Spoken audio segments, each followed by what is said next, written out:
대하길 TV입니다. 좋아요, 구독, 알림, 댓글 부탁드립니다. 이제 또 한 주간이 시작되는 월요일 아침입니다. 여러분들의 가정에 또 생활 속에 그리고 대한민국 위에 하나님의 무한한 평강과 기쁨이 또 인도하심과 돌보심이 함께하기를 기원하겠습니다. 또 우리 오늘 기도도 해주시고 전준환 목사님 오늘 또 이렇게 아침 방송 해주셨는데 지난 토요일 날 또 사람들이 상당히 많이 나오셨죠. 우리 애국 동지들이 나와서 이 대통령에 대해서 그 탄핵 원천 무효다. 그리고 이번에 윤석열 대통령 탄핵을 완전히 기각을 넘어서 각하해라. 이제 이렇게 하면서 운동이 굉장히 치열하게 일어나고 있고, 제가 보니까 전 국민들이 다 경비 들이고 엄청나게 모였더라고요. 어땠어요? 제가 이제 이거 잠깐 올려보세요. 여기 나온 그 군중들, 이 애국 동지들 이렇게 보면서 이제 여기 마치고 제가 저쪽에 그 어디입니까? 그 민노총 하는 애들, 민주당 하는 애들 그쪽으로 내가 한번 돌아봤어요. 이렇게 돌아봤는데 이 나온 시민들을 보면 확실히 이건 끝난 거예요. 게임이. 그렇게 많이 나왔습니다. 네네. 우리가 많이 나왔는데 이 염원이 이제 잘 열매가 맺혀서 각하가 될 것을 우리는 바라다 보면서 기도하고 있지 않습니까? 우리 시민 여러분들이, 우리 애국동지 여러분들이 참 고생을 많이 하셨습니다. 근데 어디에서도 그걸 지정했더라고요. 뭐냐면 저쪽에는 이제 동쪽에는 보니까 그 민노총 애들이 주로 진을 치고 있고, 서쪽은 그 광화문을 중심해서 가지고 위쪽, 그러니까 그쪽은 누가 진을 치고 있냐, 민주당 사람들이 이렇게 진을 치고 있어요. 그런데 보니까 완전히 여기는 동원된 냄새가 나요. 네. 그리고 민노총 안 나오면 7만 원씩 벌금 낸다고 그런 보도도 있더라고요. 그런데 여기는 완전히 시민들이야. 그렇죠. 예, 자발적으로 나온 시민들. 누가 이렇게 하나하나 사람들이 모인 거. 지방에서 동영상으로 한번 좀 볼까요? 자, 한번 대단했어야죠. 네, 한번 동영상으로 한번 좀 쭉 띄워줘 보세요. 자, 보겠습니다. 이게 지난 토요일 날, 많이 이쪽 뒤로도 많이 모이고, 저기요, 깃발 있잖아요. 우리는 태극기하고 성적이잖아요. 근데 저쪽은 어디가요? 깃발이 이렇게 많아요. 거기는 깃발도 간척 깃발이 전부 다 간척 깃발. 공사지를 상징하는 깃발을 시날리잖아요. 요즘 딱 성적지 한번 됐잖아요.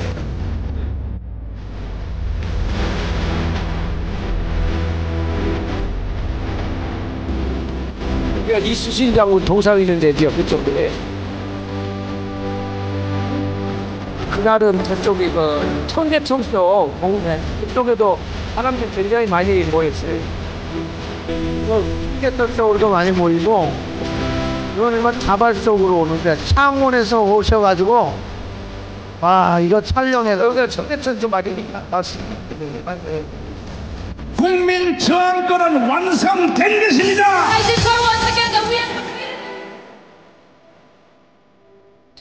한효주도 아이고 참 대단한 겁니다.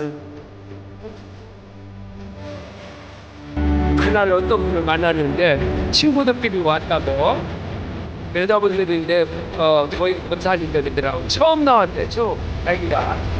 근데 이런 줄 몰랐다고. 아니 우리 황윤성 장로님 형님이 있는 교회로 안내를 해서 가셨는데 창원에서 오시던 분이 아주 예술 안 믿는 분이셨거든요.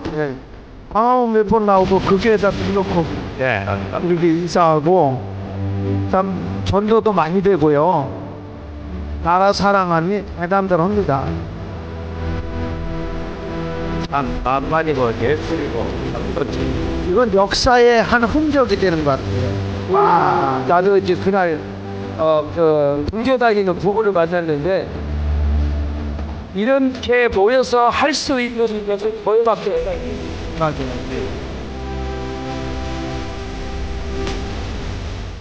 자, 근데 이제 얼마 안 남았어요. 그죠? 이제 이번 주간에 어떤 결정이 나서 윤석열 대통령이 이제는 뭐 기각이 되든지 각하가 되든지 아니면 또 인용이 되든지 이렇게 할 건데, 이렇게 해서 정말로 우리나라에 이런 어려움이 왔던 이것을 이제는 해결해야 되는데, 목사님 보시기엔 어떻게 될 것 같아요? 저는 당연히 각하가 될 것으로 믿고 있습니다. 당연히 기각이 아니고 각하가 될 것으로 저는, 왜냐하면 절차상에 너무 문제가 많으니까. 네. 헌법재판관이 이런 절차상의 것을 무시하고 인용을 한다면은 그것은 정말 어떤 사람이 표현했던 것은 가루를 해서 날려야지요. 목사님 어떻게 그래, 보십니까? 자기들도 이제 딜레마에 빠져 있는 겁니다. 네. 각하를 하려고 그러면은 애초에 처음부터 지금 몇 가지 쟁점인가 하면은 국회에서 이제 두 번째 만에 통과되잖아요. 네. 있을 수 없다 이제.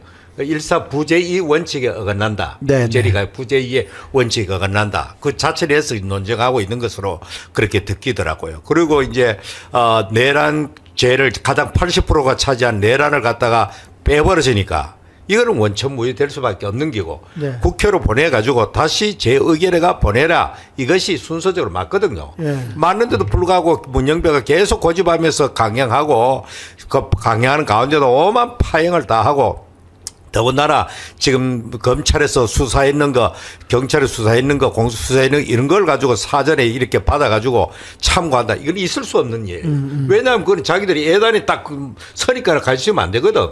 그래 현장에 모든 증인들을 들어보고 현장에서 법정에서 들어보고 자기들이 최종 판결을 내려야 되는 거지. 사전에 말이죠. 검찰이 그것도 수사도 정상적 수사가 아니잖아요, 그게. 네네. 오만 가지 거짓 수사가 많거든, 그게. 네. 그런 것을 가지고 사전에 입력돼 가지고 판단한다. 이것도 있을 수가 없는 일이다. 그래서 문제는 각하하려면 진작하지. 왜 심리를 시커내라고 이제 각하느냐. 여기에 이제 혼선이 오는 거예요, 자기들도.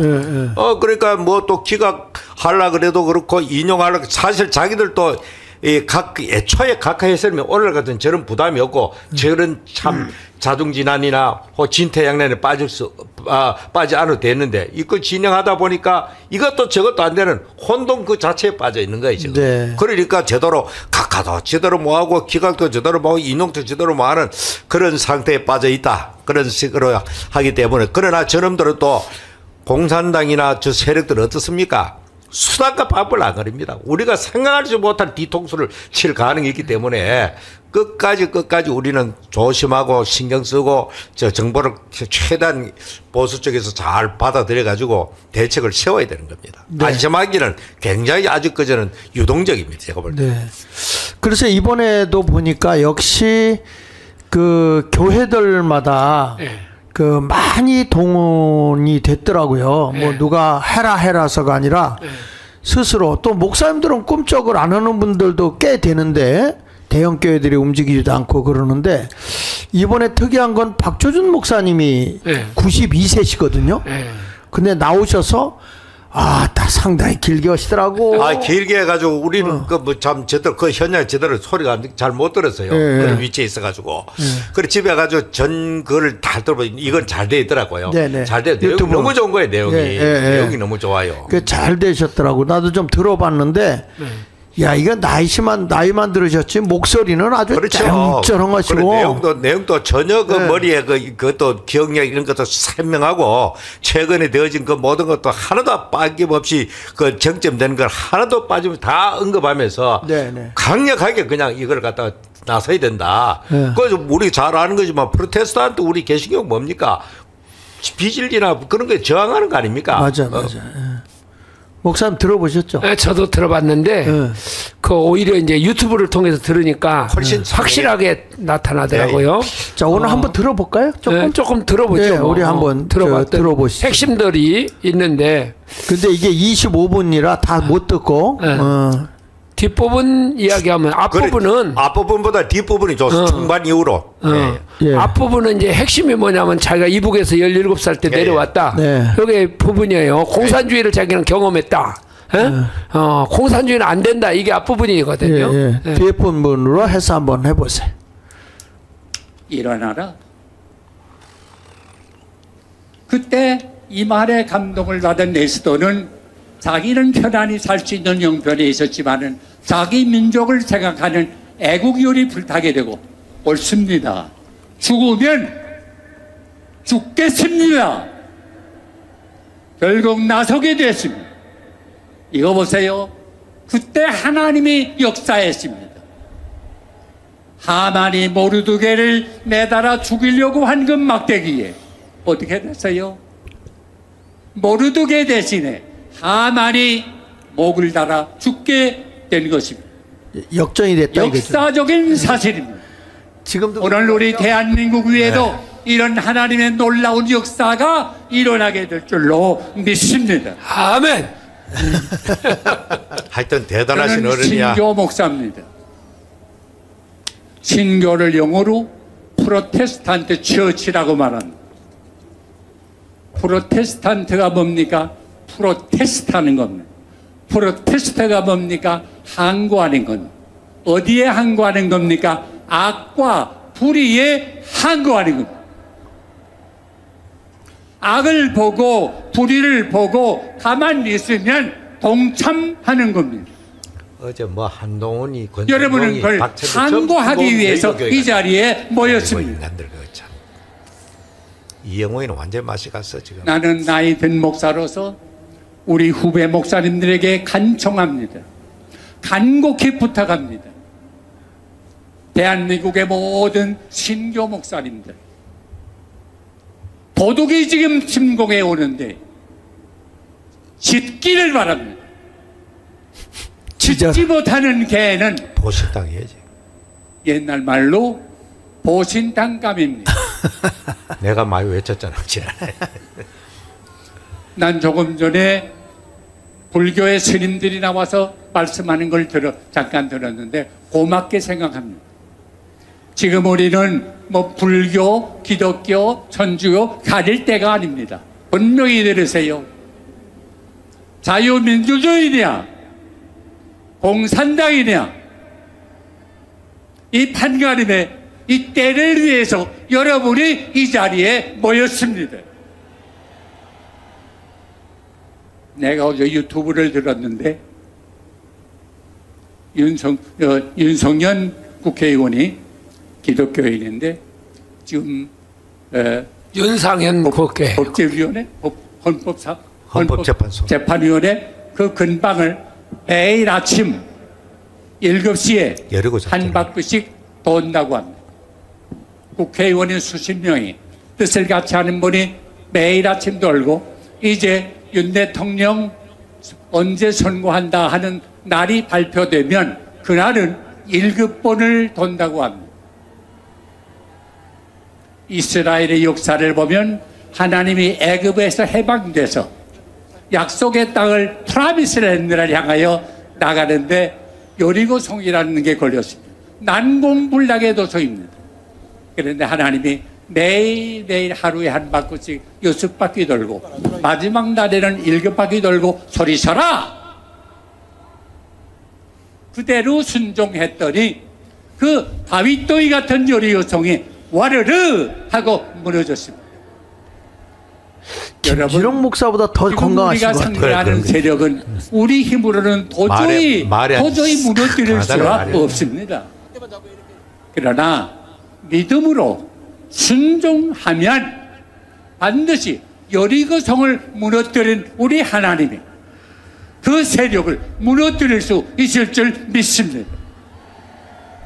박조준 목사님은 북한에서 내려오셨어요. 이북에서 내려와서 공산화에 대해서 너무 잘 알더라고요. 그렇습니다. 우리 힘으로는 할 수밖에 없습니다. 자기 목사님이 세력을 그 공산당에 의해서 이게 도리가 거기서 없습니다. 그냥 죽는 것을 아시잖아요. 지금 어디 공산주의 세력이 그래서 안 된다. 이 공산당은 안 미치지 된다. 않는 데가 있습니까? 어림도 없습니다. 그러나 우리 대장, 우리 대신해서 나와 싸워주시네. 이 장소 누구냐? 주 예수 그리스도 반드시 한경직 목사님하고 똑같이 설교하잖아요. 네. 저 뒤에도 저거 보세요. 을지문덕 그다음에 엄청나게 왔어. 그렇습니다. 이 모임을 하나님이 내려다 보십니다. 연설 마치고 우리 대한민국의 형편을 하나님이 다 아시고 계십니다. 그러므로 하나님께 부르짖으면 하나님이 들으시고 응답하시고 놀라운 비밀이 알지 못하던 깜짝 놀랄 일이 생길 줄로 믿습니다. 자, 여러분 시간 되시면 여기까지 하는 걸로 해서 일단 얘기를 하고 어떠셨습니까? 목사님 저 얘기 들어보시니까. 저는 뭐 참 역시 당대의 최고의 목사님이시다. 아직까지 91가 되도록 아주 꼿꼿하고 건강도 잘 관리하신 것 같고 성대도 보니까 옛날에 전성기 때처럼 아직까지 카랑카랑 목소리가 나오고 정말 무엇보다도 북한에서 공산주의 실체를 경험하고 체험한 목사님이 끌려가 죽임을 당하고 주변의 사람들 하나둘 정리되고 처리되고 하는 걸 목격하고 그는 이렇게 소년기에 남한 넘어가지고 여기서 학교를 하고 이렇게 목사님이 됐죠. 그러다가 이제 자기는 딱 하나 오직 교회와 또 자유민주주의를 위해서 이렇게 자기의 삶의 철학이 모든 거기에 있는데 지금 자유민주주의가 심각한 위기에 있다. 다른 것도 아닌 바로 공산주의의 위협 속에 우리는 살고 있고 여기에서 무너지면 우리나라는 더 이상 희망이 없다는 식으로 그렇게 말씀하고 있죠. 그런데도 불구하고 한국에 참 정신 나간 목사님들이 이렇게 태도를 어정쩡하게 취하고 오히려 잘못된 선택을 하고 불의한 세력을 갖다 옹호해주는 특히 여의도 순복음교회는 어제도 보니까 그렇게 이영훈 목사가 그런 발언을 했기 때문에 그게 동조해가지고 가는 사람이 그렇게 볼 수밖에 없는 거예요. 네네. 그 한성동, 누굽니까? 한동훈, 그리고 권성동, 박찬대 전부 다 가서 뭐 이야기하고 저런저런 대담도 하는데 그 가는 목적은 뻔합니다. 참 고맙다 이거죠. 이영훈 목사가 그렇게 발언해 준 것에 대해서 정말로 나는 참 저 이영훈 목사님과 저 사람들이 하는 저 일이 무엇을 하고 있는지 하나님 앞에서 과연 참 합당한 것인지 화합하고 치유하는데 뭐 때문에 화합하고 치유하느냐 말이죠. 한동훈 저 사람은 자기 때문에 오늘 이렇게 비극적인 일이 왔음에도 불구하고 무슨 얼굴로 쳐가지고 화합하자 하는지는 그걸 이해를 못하겠어 지금. 그래서 우리는 정말로 우리 박조준 목사님의 정신을 우리 한국교회 모든 지도자들이 물어보겠습니다. 박조준 목사님이 극우입니까? 답해 보십시오. 이영훈 목사님 그리고 한교총 모든 지도자들 박조준 목사님이 극우 목사님 맞습니까? 올려봐요. 올려봐. 정말로 당신들은 엄청나게 지금 역사적 잘못된 판단을 하고 있다는 사실을 명심하고 빨리 돌이켜가지고 한국교회가 바른 길로 가도록 여러분께서 앞장서 주셔야 할 것 같습니다. 목사님은 어떻게 보시죠? 이영훈 목사님, 나는 저 한동훈 목사 저기 가면 한동훈이 목사가 아니야. 한동훈이가 가면 이영훈 목사 꾸짖어야지요. 지금 나라가 이런 상태에 된 거 누구 때문입니까? 한동훈이가 지금 탄핵을 그렇죠. 주도해가지고 이런 현상이 생기지 않았습니까? 그리고 어제 거기에 이제 권성동이가 나가가지고 그 발언을 했더라고요. 권성동이 나가서 이제 아마 거기가 무슨 부활절 연합예배 준비 기도회 모임이었는가 봐요. 그 모임이 오후에 거기에 참석을 했는데, 근데 그 권성동이가 나가서 이승만 대통령 이야기를 했어요. 이 나라가 잘 되려면은 정치도 잘해야 되지만은 종교가 잘 세워져야 된다. 그런 면에 있어서 종교가 역할을 해주면 좋겠다. 그런 내용으로 얘기를 해서 이승만 얘기를 하면서 누가? 권성동이가. 네. 그런데 누구야 박찬대는 나와가지고 무속 이야기를 했단 말이요. 무속. 그러면서 저 이영훈 목사가 했던 그 말을 받아가지고 우리 대한민국에서 무속인이 이렇게 정치를 하는 나라를 다스리는 그런 일이 있어서는 절대로 안 된다. 그것을 단상에 나와서 박찬대가 이야기를 하는데, 아니 이영훈 목사가 그렇게 하면 됩니까? 조영기 목사님을 생각해서라도 그런 일을 해서는 안 되죠. 그리고 그런 사람들을 왜 갖다가 강단 위에다가 올립니까? 역사의 심판을 피할 길 없을 겁니다. 자, 이렇게 해서 지금 우리가 보면 지금 아주 혼탁해요, 교회가. 네. 상당히 혼탁해하고 있고, 이게 뭐가 뭔지를 지금 잘 모를 정도로 이렇게 교회들이 망신살이 뻗치고 있다 하는 것을 봅니다.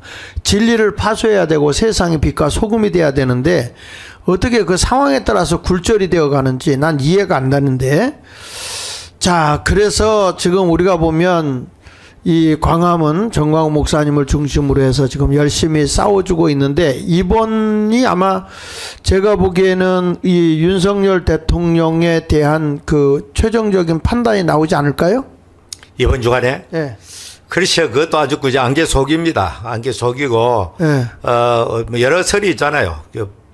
이재명 26일 날 선거 결정을 보고 한다 그런 설도 있고, 뭐 지금 현재 자기들이 6명이 찼으면은 당장 할 텐데 못하는 걸 보니까 아직까지 40여기를 어떻게 하든지 간에 임명시키려고 5만 가지 수단과 방법을 안 가리는 그런 상태에 있는 것 같아요. 네. 그래서 이 치열한 수싸움이 언제까지 지속될는지 우리가 강하게 외부에서 압박을 해야 될 것이죠. 그럼 목사님은 어떻게 보세요? 저는 이제 누굽니까? 한덕수 있잖아요. 네, 네. 한덕수 총리를 먼저 해야 된다고 생각을 해요. 한덕수 총리를. 그러면 이제 한덕수 총리에 대한 것을 이번 주간에 만약에 경우에 한다면 이번 주가 넘어가지 않겠나 그 생각이 들거든요. 근데 지금 안 하고 있잖아요. 안 하고 있단 말입니다. 네. 그렇게 해서 선관위가 이렇게 안 하고 이렇게 미루는 것을 보면은 자기들끼리 무슨 어떤 그 오리무중인 것 같아요. 그래, 한덕수도 딜레마인 게 뭐냐면은 단순하게 탄핵해야 마느냐 이게 문제가 아니고 이 국회에서 그 뭡니까 의원시기가 150석을 가지고 통과를 시켰단 말입니다. 네. 그러나 대통령 권한 대행 자격이기 때문에 200석이 돼야 된다 이 말입니다. 200. 그래서 헌법재판소에도 그 유권 해석이 이미 200으로 돼 있는 거예요, 그게. 네. 그러니까 자기들이 먼저 두 가지를 결정해 줘야 돼요. 150석으로 통과하는 이거는 무효다고 판단해버리면요, 모든 게 원점으로 돌아가고 2명의 최상목이가 임명인 그 모든 것도 다 날아가 버리는 겁니다. 네네. 그러니까 자기들도 지금 굉장한 딜레마에서 이러도 저러도 못하는 그런 상태에 빠져 있는 겁니다, 지금. 네. 그 5번째 그 깃발 좀 한번 준비해 주세요. 제가 보내주신 거기 5번째 그 깃발. 우리가 보면 지금 광화문에 지금 나와서 이제 그 더불어민주당 5번째, 쭉 넘기세요. 쭉. 예, 뒤로. 지금 3번째 우리가 할 건데 4번, 5번째. 네.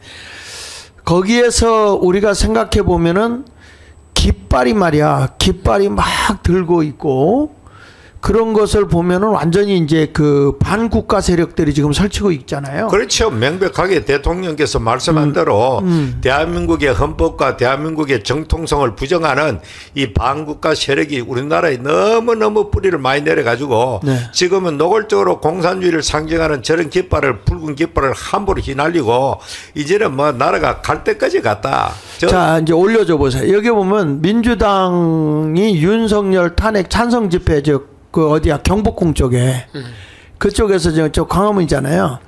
저런 데서 하는데 그 윤석열 탄핵 찬성 집회에 등장하는 공산주의 사회주의 깃발이 지금 이제 아주 당연하게 나오는 거예요. 당연하게. 지금 민노총 산하에 있는 사람들이 예. 그래서 아까 얘기했는데 우리는 딱 단순하잖아요. 태극기하고 성조기 이걸 들고 우리는 나와서 외치는데 여기는 정말 뭐 그냥 깃발이 수없이 나붙겨요. 그런데 그 깃발들의 모든 것들이 뭐냐면은 공산 세력을 추종하는 사람들의 깃발이라는 것입니다. 이것만 봐도 태극기가 없죠. 이것만 봐도 이 사람들은 애국가도 부르지 않지요. 이 사람들은 무슨 태극기도 없지요. 그리고 이 사람들은 이건 공산당이 추종하는 이런 깃발들이 이렇게 펄럭이는 것을 보고 이걸 목사들이 저걸 갖다가 자유민주주의 세력이라고 볼 수 있어요? 저걸 중도라고 하는 거야? 저걸 보고 목사님들이 자유민주주의 세력이라고 저걸 볼 수 있냐고요, 저것을. 그러니까 나는 중도하겠다. 무슨 중도를 합니까, 지금? 저걸 보고 가서 데모하는 데 한번 가서 보세요. 민노총. 그래서 우리가 보면 내란의 괴수, 이 추모가 탄핵이다. 그런 모든 것들을 다 이북에 있는 이북의 공산당들이 다 지령을 내리고 그걸 받아가지고 누가 합니까? 민노총이 하고 민노총이 받아서 그것을 민주당이 하고 그래서 지령을 받아서 이렇게 쭉 내려오지 않습니까? 이걸 보고. 네. 근데 이걸 보고도 어떻게 그럴 수 있냐고. 그러니까 저거 이제 들고 이제 드디어 나왔거든요. 예, 이제 잠수에서 숨어있던 거 아주 당당하게 나오잖아요. 뭐 노골적으로 이제 우리 세상 온다. 뭐 이런 식으로. 저게 언제 나왔냐면요. 가만히 숨어 있다가 누구요 그 사람? 그 박근혜 대통령이 탄핵이 딱 될 때 촛불이 나오면서 확 올라온 거예요. 아니 저거 이번에 나온 거라고. 이번에 올라왔는데 이번에 꽃이 피어버렸다니까. 예, 이번에 확 나와가지고 이게 지난주 목요일 날. 그래가지고 이게 뭐냐면 쟤들이 시위하는데 마르크스 레닌주의 체개발라 깃발인데 우리가 알듯이 마르크스가 공산주의 재창자 아닙니까? 레닌은 소련이고. 그 깃발을 들고 우리도 대한민국을 지금 공산국가 만들자고 하는 건데 공산국가 만들면 우리 뭐 목사님 자본주의 그러지 저 마르크스나 레닌주의 그 사상을 실체적으로 가장 그 자기의 모든 기득권을 다 내려버리고 앞서서 운동하는 것이 바로 쿠바를 혁명 바로 그 사람 체계바라 아닙니까? 저 사람 그 유명한 사람입니다. 그러니까 맞아요. 전 세계 공산주의 운동을 하는 사람들의 교본입니다. 저 사람이. 네, 그러니까 저 사람을 본받자고 하는 사람들이 대한민국이 많다는 것은 대한민국을 완전 공산화 시키자는 겁니다. 네. 그러니까 저런 사람 같이 우리가 일어났다 이거야. 체계바라 같이. 그리고 여기 사회주의 정당 건설연대가 지금 나왔잖아요. 사회주의 정당 깃발을 이게 이제 건설연대가 우리는 사회주의로 간다는 거잖아요. 그렇죠. 뭐 사회주의나 뭐 공산당이나 결국에는 그게 그거지. 거기서 거기입니다. 그 들어가면 결국 공산당입니다. 그게. 그리고 옆에도 보면 막수주의, 그렇죠? 막수주의 깃발 들고 이게 대한민국 광화문에서 이런 경복궁 그쪽 앞에서 일어나는 일이야 이게.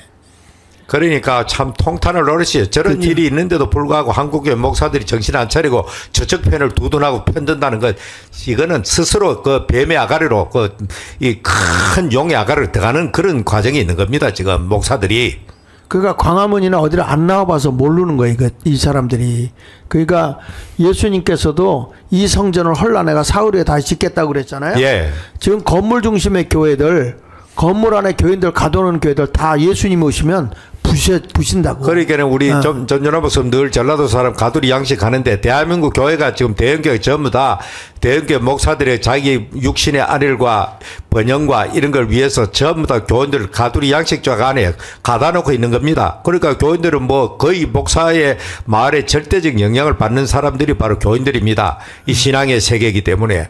그런데 우리나라의 절대 다수의 대형교회 목사들 그리고 한교총이라고 하는 대한민국의 거의 모든 교단들을 포용하는 저 세력들이 전부 다 지금 이 참 저런 불의의 세력 앞에 무릎을 꿇고 저 세력을 옹호하고 두둔하고 그 노골적으로 두둔을 못하니까 뭐 중도 통합이다 화합이다 참 개 불 뜯어먹는 소리를 하고 앉아서 지금 저 사람들이. 아니 정치적이지 않다고 그러면서 정치인들이 다가 있네. 그렇죠. 누구보다 정치를 하고 있는 겁니다.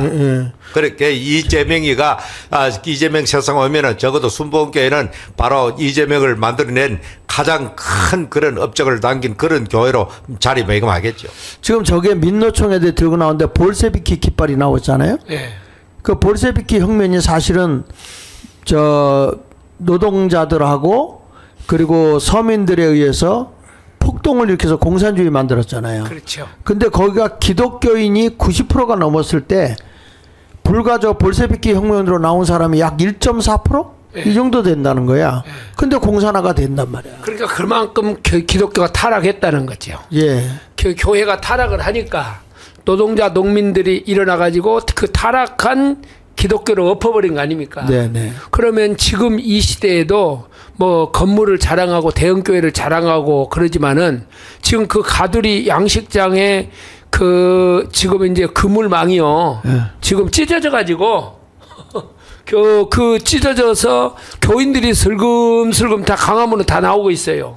이 사람들이 나와가지고 목사들이 모르는 세계 속에 지금 들어와서 이 지금 강화문에 얼마나 많은 사람들이 모이고 있습니까? 특별히 강남에 있는 교인들이 많이 오거든요. 제가 봐도 그런 것 같아요. 강남 사람 많은 것 같아요. 강남 사람들이 왜 이렇게 많이 오느냐 그러면은 이 사람들은 가진 자들이잖아요. 이 가진 자들인데 너무 불안한 거야. 외국으로 나가야 되는데 외국으로 나갈 수는 없고. 그러니까 이제 이거 정광훈 목사라는 목사가 나와가지고 대한민국을 지키겠다고 하니까 이 사람들이 다 광화문으로 지금 쏟아져 나와가지고 지금 강화문에 이렇게 지금 우리가 생각해보세요. 아까 박조준 목사님이 가만히 계셨잖아요. 그렇죠. 지금까지. 근데 박조준 목사님 딱 나와가지고 지금 외치고 있잖아요. 네. 너무 고맙다. 예? 광화문을 향해서 너무 고맙다. 그리고 젊은 목회자들 정신 차려라. 맞아요. 이렇게 말하지 않습니까? 네네. 그리고 하나 더 넘겨주세요. 자, 두 번째 보면은 이게 이제 친위 공산주의 미래주의 연합깃발이거든 이게. 네, 전위 공산주의적 미래주의 연합깃발. 여러분 이게 우리 강화문에 지금 들고 나오는 겁니다. 지금 이게. 이제 우리 이렇게 간다 이거야. 지금 민노총 애들이 저 짓거리를 하고 있다니까 지금. 민노총뿐만 아니고 민주당도 뭐 중국 공산당하고 뭐 당교를 맺고 그거 가지고 세계 공산당 대회할 때 깃발을 갖다가 같이 나란히 장식해 놓고 정말로 앞으로 우리나라가 어떻게 될지 모릅니다. 여기서 못 막으면요 끔찍한 미래가 있을 뿐입니다. 우리는 전부 다 노예가 되는 겁니다. 기존에 있는 공산당을 일으키고 세우는 그 소위 말 더불어민주당의 기득권 세력들은 그 지배하고 주인으로 하겠죠. 그러나 대다수의 우리들은 전부 다 그 앞에 전부 다 노예 같은 생활을 할 수밖에 없는 세상이 우리 앞에 펼쳐지고 그건 다 좋다기라. 자유 자체가 말살당하고 교회 자체가 존재할 수 없는 그런 세상으로 가니까 우리는 목숨 걸고 여기서 막지 못하면 우리는 비극적인 미래만 있다 이렇게 보입니다. 네. 저걸 보면요. 옛날에 방공법이 지금 살아있을 때는 공산주의도 고무 찬양 지지하면은 이거 방공법에 걸리잖아요. 그러면 이 사람들 다 경찰에서 다 잡아서 방공법으로 다스려야 되는 거 아닙니까? 네. 근데 이걸 이제 민주당에서 반대를 하고 그러니까 이 사람들이 막 다 기어 나와가지고 대한민국을 이제 엎으려고 한단 말입니다. 네. 백주에 이것도 숨어서 하는 것도 아니고. 근데 이걸 누가 못 깨달으느냐? 목사들이 이걸 모르는 거예요. 목사들 많이 깨닫는데 큰 교회 목사 일부가 아니면은 알아도 거의 다 압니다. 날 볼 때 압니다. 알면서 참 설마 그런 세상 오겠느냐. 그래서 현재 가지고 있는 그거를 놓치기 싫고 내부에 혼란 온 걸 싫으니까 저런 식으로 눈을 감고 나는 볼 때 이영호 목사 불쌍합니다. 나는 얼마나 괴롭겠어요. 마음속으로. 나는 그래 보입니다. 그 모아놓고 기자회견하고 뭐 억지로 윤석열을 무슨 구대가지고 무슨 비상겸 선포했느니 어거지를 갖다 덮어 씌워가지고 하는데 정말로 목사님이 그래 지금 현재 윤 대통령이 감옥에서 성경을 보고 기도하고 나왔다는데 그런 분을 위해서 오히려 기도해주고 손을 잡아줘야 될 사람이 어떻게 저렇게 매도를 하고 나라의 저 한국 기독교인들을 갖다가 판단을 이상한 방향을 판단하도록 그렇게 만드느냐 이 말이에요. 그러니까 이 윤석열 대통령이 힘있고 위치에 있을 때는 그 앞에 가서 쇠쇠했잖아. 그렇죠. 뭐 알랑방구 끼고 기도해주고 그랬잖아요. 근데 이영훈 목사가 저 정도까지는 안 나갔잖아요. 저 정도까지는. 뭐 과거에 누구보다도 용감하게 주사파를 척결해야 자유 통일이 됩니다. 아니 얼마 전까지도 그러지 않았는데 저렇게 된 것은 박조준 목사님이 뭐가 홍동명에서 뭐라고 그랬죠?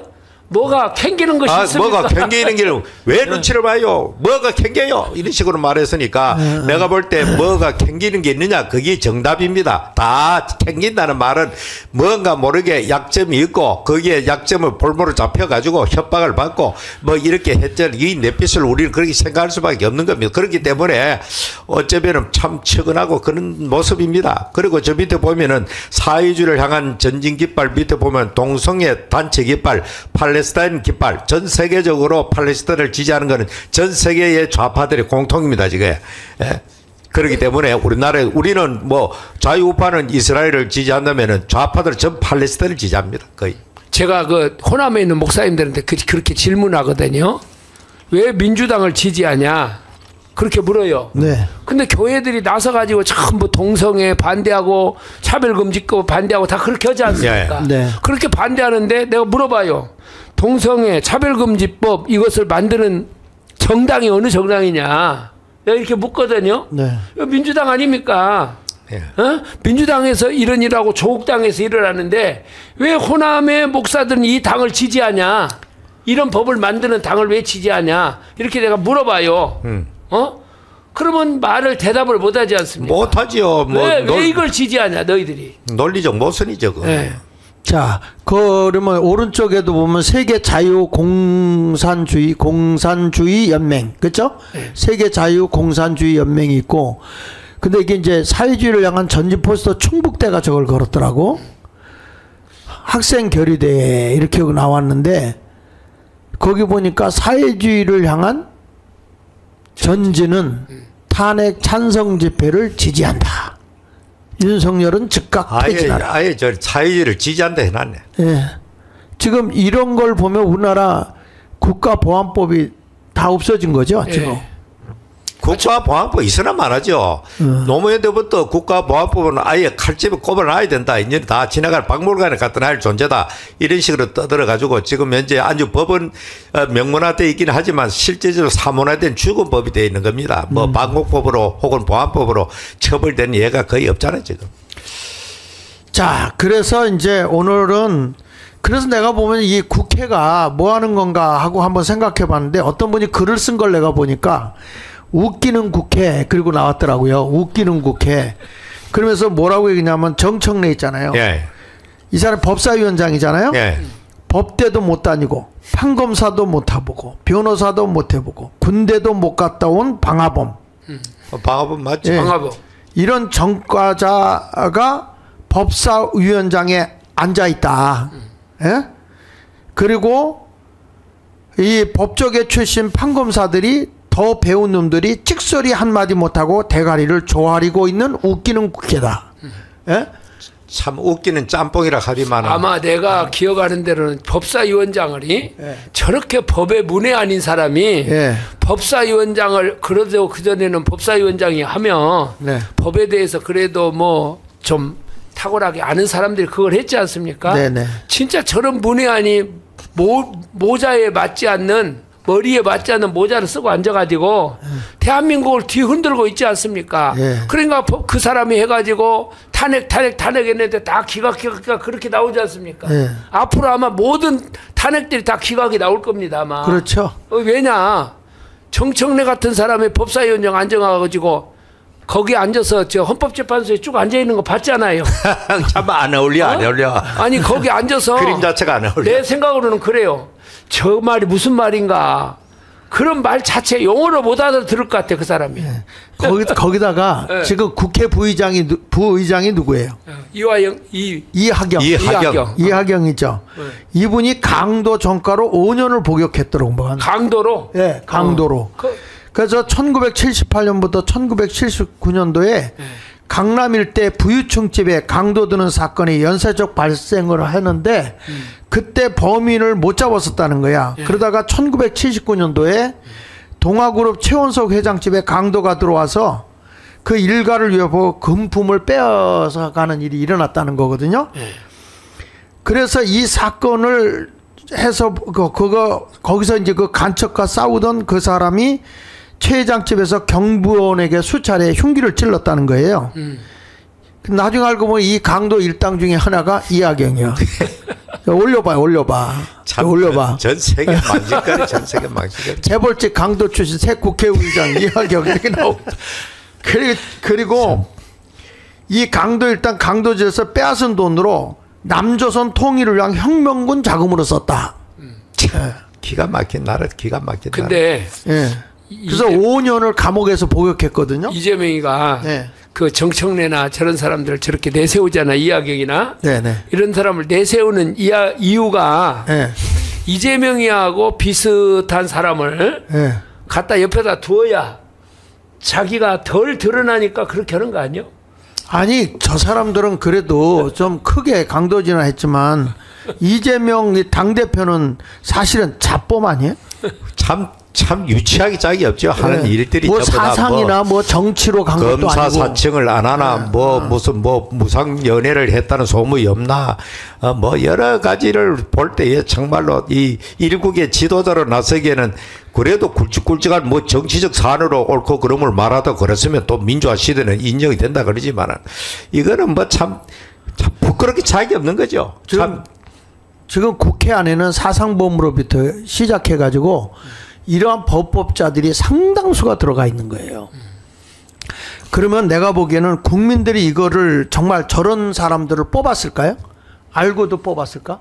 나는 상식적인 국민 같으면은 절대로 그럴 수가 없다고 봅니다. 우리나라 국민들의 수준이 뭐 대단히 높은 뭐 그렇지 부정적으로 보는 분도 있겠지만 우리나라 국민들은 대단한. 어디예요? 저기 지역구가? 내가 이야기해? 예. 내가 한번 찾아볼게. 예. 그래서 이런 모든 것을 우리가 생각해 보면서 자, 이게 내가 보기에는 정상적인 모습으로 저 사람들이 국회에 들어갔다면 우리 국민들이 그렇게 무지하지 않잖아요. 그러니까 이게 부정선거가 아니면 저 사람 당선될 수가 없어요. 이게. 저 사람이 예. 아이고 전라도 사람이네. 더불어민주당. 예. 어? 예. 출생은 순창 사람이고 예. 우리 옆 동네 사람이네. 예? 고추당 동네. 정동영이 그 국회의원 나온데. 예. 그리고 경기 군포시에서 됐네요. 자, 군포시 시민 여러분 참 자랑스럽고 자랑스러우시겠습니다. 자랑스러우셨어요. 아니 우리 그리고 지금 한참 뭐 큰 소리 치고 있는 박지원이 아시지? 박지원. 예. 예? 박지원의 그 아버지가 집안이 박종식이잖아. 예. 남로당의 진도 책임자로. 그리고 그 삼촌 박종국은 고구면 인민위원회 부위원장 했더라고요. 예. 그래가지고 1948년 10월 23일에 경찰에 수배될 때 그때 지방 유격대장으로 한국 경찰들을 무수하게 죽였다는 거예요. 나중에 알고 보니까 뭐 이 사람들이 그 화폐도 막 찍어내고 할아버지 때. 그래서 그런데 지금 이러한 집안에서 기가 막힌 것은 그 민족적으로 보면은 이 정말로 그 국가에 대한 큰 죄를 범한 자들 아닙니까? 예. 예? 그런데 지금 박지원이가 그 뭘 타고 있는가 그랬더니 이번에 보니까 독립유공자가 돼 있더라고. 그렇대요. 예? 독립유공자가 돼 있어가지고 5.18 유공자 이거? 아니. 독립유공자. 이야 참 김영삼 정부 때. 예? 이런 모습으로 지금 갔는데 야 거기 보니까 그 조부 간첩 박락종이는 목포 교도소에서 상당했고 위패 사건으로. 예. 그 아버지 박종식은 간첩으로 진도 경찰에 의해서 사살됐고. 저기 나오네. 예, 남로당. 박지원 전 대표 예. 부친 유공자 박종식 선생 유해 현충원까지 안장을 했네. 그리고 뭐 박지원은 신분을 감지 미국으로 갔다가 이제 김대중에게 이렇게 돼가지고 이게 이제 그 누구야 전두환 때도 막 이렇게 잘 하다가 공천을 못 받았다고 그래요. 저 집안 내력이 저래서 그랬는데 어느 틈엔가 이분이 독립유공자 집안이 되어버렸어요. 전 대표 부친 독립유공자요? 박종식이가 독립 뭐 돼요? 남로당 진도 책임자인데 어떻게 생각해요, 목사님? 그러니까 우리나라 역사가 전부 다 저 좌파 대통령 정권을 잡으면서 나라가 완전히 그냥 우리 역사관 자체가 우리가 정통 자유민주주의 혹은 그 보수적인 입장에서 볼 때는 세상이 거꾸로 뒤집어진 거죠. 그러니까 저런 사람들을 처음부터 유공자로 만들고 이렇게 뭐 5.18 유공자도 가짜가 많다 그러잖아요. 그런 사람들 명단도 밝히기를 거부하고 말이죠. 세상 전체 유공자인데 명단 밝히기 거부하는 그런 집단이 어디 있습니까? 그래. 자랑스럽게 공개해야 되죠, 그게. 그러니까 가짜가 있으니까 그렇게 한나 할 수밖에 없는 겁니다. 예. 그러니까 이게 정말 집안이 다 간첩의 집안인데 유공자가 돼 있는 거 보면 대한민국이 자유민주주의 국가가 아니야. 그렇죠. 뭐 네? 이미 벌써 붉게 물들어 있습니다. 지금 뭐 우리나라에 대한민국이 북한으로 볼 때는 유공자겠지. 그렇죠. 그렇지요. 대단한 유공자. 뭐 정율성 거리까지 생기는 공공이나 생기는 나라인데 더 이상 할 말은 어디 있습니까 지금? 자, 그래서 이번에 국회 해산해야 되죠. 정 목사님. 네. 100번 1000번 해산해야 되죠. 네. 지금까지 하는 행실만 봐도 네. 더 이상 국회를 열어둘 이유가 없는 겁니다. 저게 무슨 국가를 위한 국회도 아니고 완전히 정말로 개판 5분 전 헌법재판소 못지않은 게 더 이상으로 우리나라의 모든 악의 근원은 국회로 밖에 볼 수 없어요. 거기서 모든 그 탄핵과 그리고 그 재산 파행 모든 것이 거기서 다 나왔지 않습니까? 아니 간첩도 않는 법을 이렇게 제정하지 못하도록 방해하는 저 세력이 절대 다수당을 잇는데 무슨 놈은 나라의 희망이겠습니까 지금? 저걸 국회를 해산해야 되는데 저걸 국회를 해산하는 방법이 이제 현행 헌법상에서 있습니까 없습니까? 현행 헌법에 없습니다. 불가능하잖아요. 예. 그러면 할 수 있는 길은 국민저항권밖에 없거든요. 국민저항권으로 통해 가지고 부정선거를 밝혀낸 길밖에 없어요. 선거 저 국회를 해산하는 길은. 자, 그래서 오늘은 이제 윤석열 대통령이 비상계엄 선포했던 것 중에도 자유와 법치, 그렇죠? 예. 그 다음에서 이 나라의 반국가 세력 척결. 부정선거. 세 번째가 부정선거를 분명히 밝히고 선관위 카르텔을 해체해야 되거든요.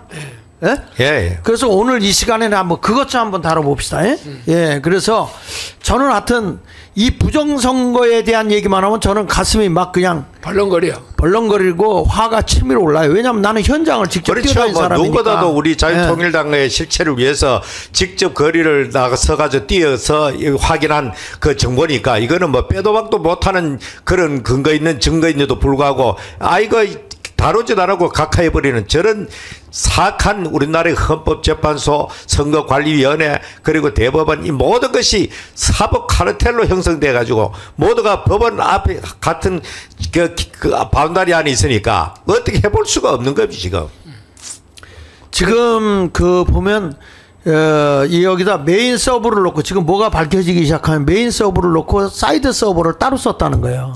뭐 그런 말 어제 그 신인균 대표가 또 그런 그렇게 나오기 시작하기 때문에 이게 이제 다 드러납니다. 왜냐하면 하나님이 보실 때 거짓은요 진리 앞에 다 드러나게 돼 있잖아요.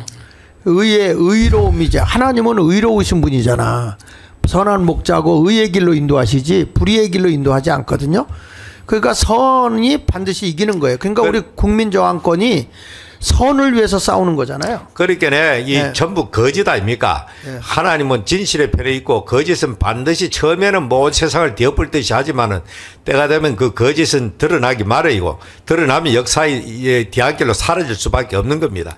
지금 현재는 그 모든 걸 한통속 돼 가지고 거짓으로 뒤덮어 가지고 나를 이 모양을 만들었지만은 그러나 결정적인 시기에 이 모든 것이 드러나고 하나님께서 정의로운 역사의 판결을 내릴 줄 저는 확신합니다. 저걸 이제 부정선거 이야기할 때마다 정광훈 목사님이 그때 100억인가 걸었죠? 이걸 자수해라.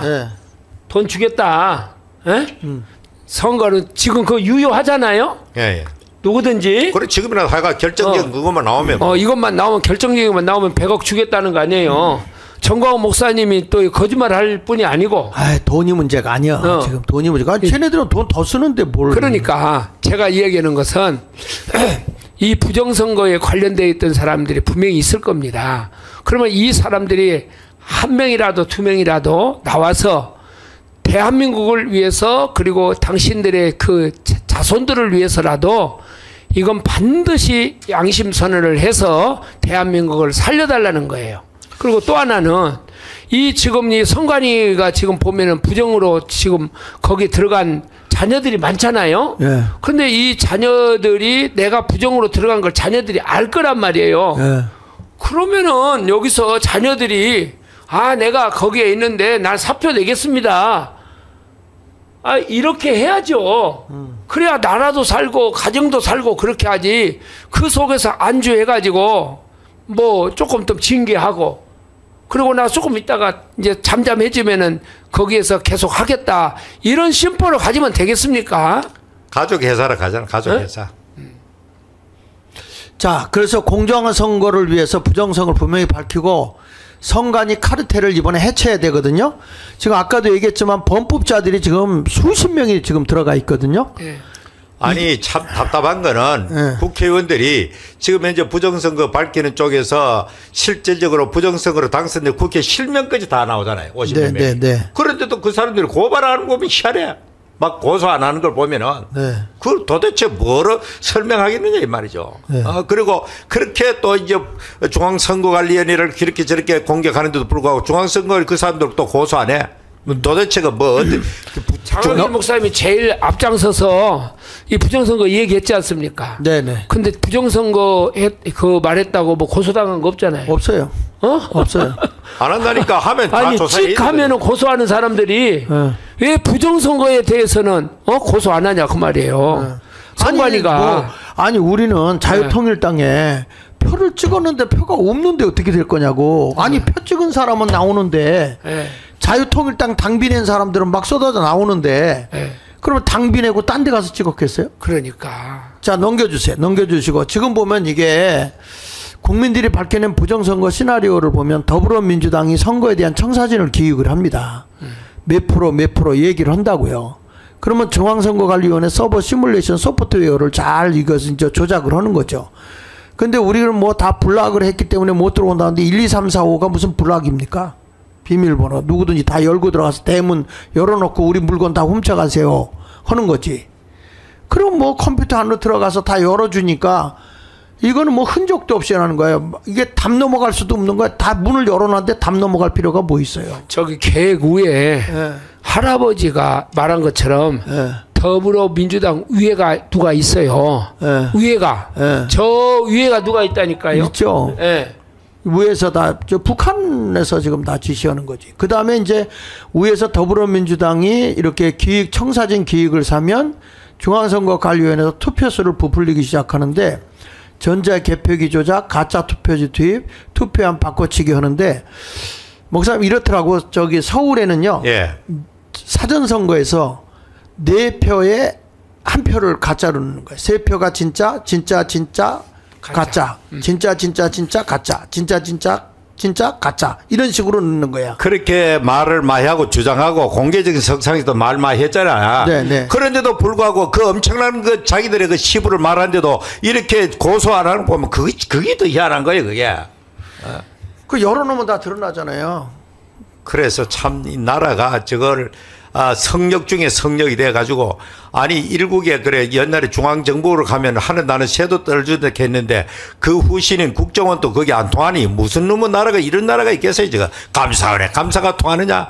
할 수 없이 대통령이 뭐 이렇게 겸손보이고 잠시라도 좀 덜 볼까 싶어 했는데 이걸 또 내란을 몰아쳐가지고 도리어 대통령을 내란 숙에다 떠들고 앉았으니 나라가 정말로 이렇게 대단한 나라가 끝장날 것 같아. 그래도 감사한 건 대통령이 이거를 알아냈다는 거잖아요. 알고 그 정보를 정확하신 분들이 이걸 딱 드러내는데 대통령이 이거부터 확인해보자. 그러니까 윤석열 대통령을 보고 그 조선일보 그 김대중 그 칼럼이 그 이야기를 했어요. 내가 죄인이다. 그런 칼럼을 썼어요. 쓰면서 하는 말이 이런 대통령이 정말 나온 것이 다행이다. 윤석열 대통령 같은. 그러면서 지금까지 우파가 왜 이렇게 됐느냐. 우파에 의해서 우파가 망했다는 거예요. 맞아요. 이 우파에 의해서 우파가 망했다는 거죠. 그런데 이번에도 그 윤석열 대통령 감옥에 간 거 우파라고 주장하는 가짜가 들어와가지고 한동훈 때문에 간 거 아니야? 그렇죠. 그런데 조선일보는 왜 그 한동훈을 그렇게 키우려고 난리야 그게. 그런데 그렇게 그러니까 하는데 절독을 더 해야 돼 빨리. 또 보십시오. 안철수도 그런 얘기했더만은 내란죄 그것이 만일에 빠졌다면 자기는 찬성 안 할 것이다. 찬성 안 했을 것이다. 그러면은 안 했을 것이다. 그러면은 어떻게 해야 돼요? 이것에 대해서 소송을 하든지. 그 당시에 나는 이렇게 내란죄라고 해서 내가 이렇게 여기다 가표 투표를 던졌는데 이걸 뭐 소송을 하든지 뭐 데모를 하든지 머리를 깎든지 해야 될 거 아니에요. 그 안철수 그것도 가식적인 말입니다. 나는 볼 때 그 사람이 뭔가 모르게 초장부터 자기가 단일화시기 줬는데 합당한 대우를 못 받는다는 그 서운함, 섭섭이가 그 들어앉아가지고 계속해서 틀고 있는 겁니다. 지금. 그 섭섭한 걸 가지고 대한민국을 이렇게 망치도록 그렇게 하면 되겠어요? 그렇게 정치하지 말아야 될 사람들이 그런 사람들. 안철수가 처음 나올 때 뭐라 그랬습니까? 요즘 간첩 왜 드니냐 캔 사람이 그 사람이. 아니 자기가 간첩 박원순이 그 뭐야 좌쪽에 있는 사람 세워놔가지고 서울 엉망된 거 아니에요? 그렇죠. 그때부터 이미 그 사람의 사상적인 좌표는 완전히 그 중자라고 밖에 볼 수 없습니다. 중도우파가 아닙니다. 대법원에서도 이거 재검표 무효하는 거 은폐시키잖아요. 그러니까 아무리 해도 대법원에서 자기들끼리 그렇죠. 다 하니까 뭐 하겠어. 대법원에서 기각이 시계 뭐 그냥 걱정하지 마세요. 마음대로 하세요. 내가 그냥 다 무효화시키면 됩니다. 그러니까 이제 윤석열 대통령이 탄핵을 12월 3일 날 했지 않습니까? 네. 감사원장을 탄핵시키는 걸 보고 야 이게 끝났구나 이제는 그렇게 해서 10월 12월 3일 날 그걸 전격적으로 했다는 거 아니에요.